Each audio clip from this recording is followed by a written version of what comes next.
ndanda rechi va tanganedza vote rote ntlangu exikarhi ka Tsakani ntombi ya Vahlave na mfana ka Munyayi hanepa zinduni bya vugwinyetsi la a Newtown.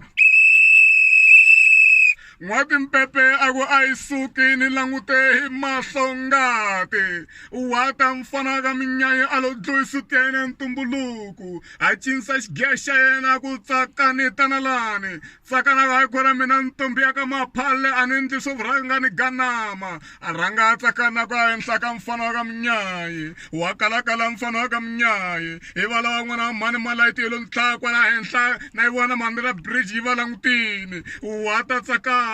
aku xisuta moyeni a vuya henhla ka mfana ka Munyayi na n'wana Munyayi o chava ku karakara aku Tsakani namusi ndi doni thukura wata Tsakani aku a henhla jika a vuya hansi a n'wi veka hansi mfana ka Munyayi a veka xikekela hansi a veka xikekela hansi ka khwiri ra Tsakani ntombi ya Vahlave hi lo Munyayi a yimisa ra vumbirhi a ma languta wata Munyayi a yi dzudza kambirhi a balisa mi yona wata Munyayi a yi rhumela aku half aku full wata Munyayi aku Tsakani ndi doni thukura aku namusi ndi doni thukura yaloye mfana ka Munyayi wata mfana ka Munyayi 35 seconds yaloye Munyayi aku namusi ndi doni thukura wata Munyayi aku henhla moyeni aku left aku right aku center wata Munyayi yaloye Munyayi Tsakani wa kalakala ya kalakala ntombi ya Vahlave yi ku xale foundation